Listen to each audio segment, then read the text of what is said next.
All right, so first and foremost, I would like to address a point made by the opposition. They said that gun-free school zones don't deter, well, essentially they said gun-free school zones don't deter potential shooters.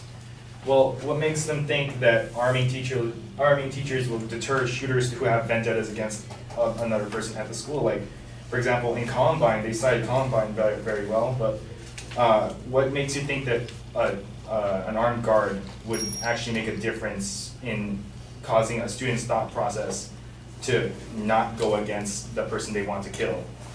Basically, Daniel Webster from a Washington Post article says that he cites a Huffington Post analysis of mass shootings between 2009 and July 2015 found that 57% of incidents involved perpetrators' current, former intimate partner, or a family member, and 70% occurred in private dwellings.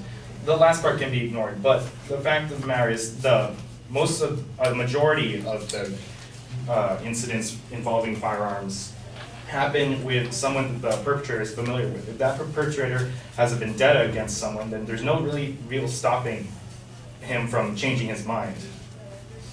And not only that, but like, the fact of the matter is that arming teachers with guns basically adds to the amount of guns inside a campus. The more guns an area has, it's not really safer, essentially, because as a study from the Boston University Public Relations by Dr. Michael Siegel states that for each percentage point increase in the prevalence of gun ownership, the state's firearm homicide rates increase by 0.9%. And like, that's a very prevalent part of it. Like, if there's a lot of guns in an area, of course there's going to be a lot of shootings. It seems only and this brings me to our workability, their workability claims. They say that you can't put a price on a child's life. Well, in an article that I found, the true cost of buying a gun, like a normal, the cheapest handgun is around $500 basically, and that's a very generous price.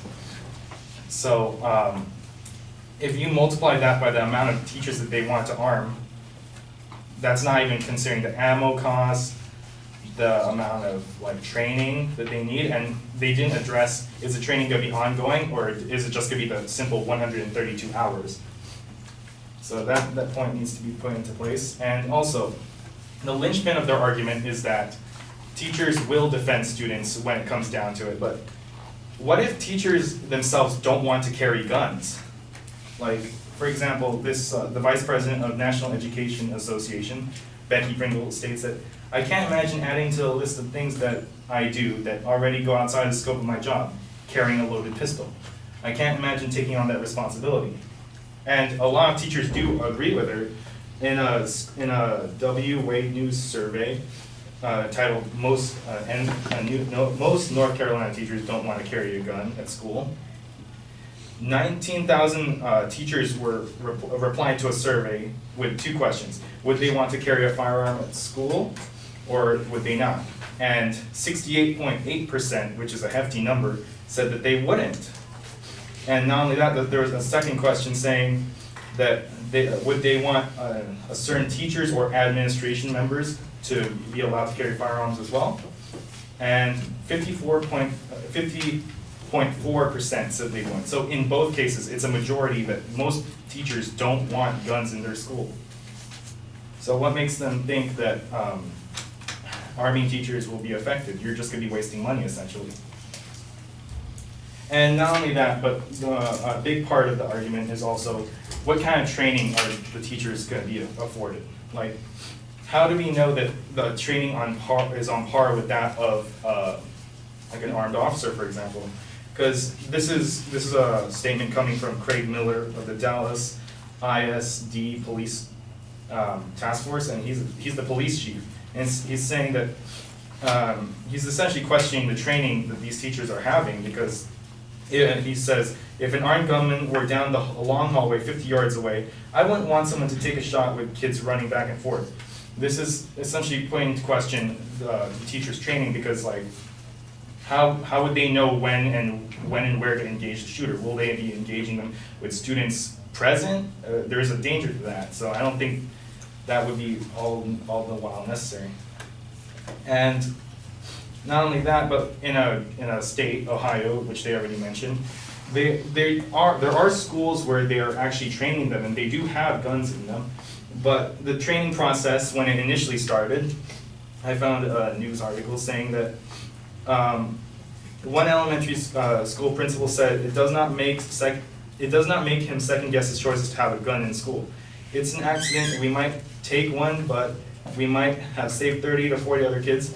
By the accident he's referring to is shooting a student. Like, I don't think there's a price that we can put on the safety of a student's life. I don't disagree with them on that, but the fact of the matter is, any one life lost is still a loss. It's not a good support that they're saying that. And in the actual training of the matter, the director of training that the CBS News observed said all participants must pass the same firearms test. Teachers in this training are held to 90% accuracy standard. So far, about 30 educators have failed. This is also during the first part of the training. Like, if there is already a large amount of teachers failing in one school district, how can we say that the teachers are prepared to actually take the life of an invader in the school? And that's gonna be it.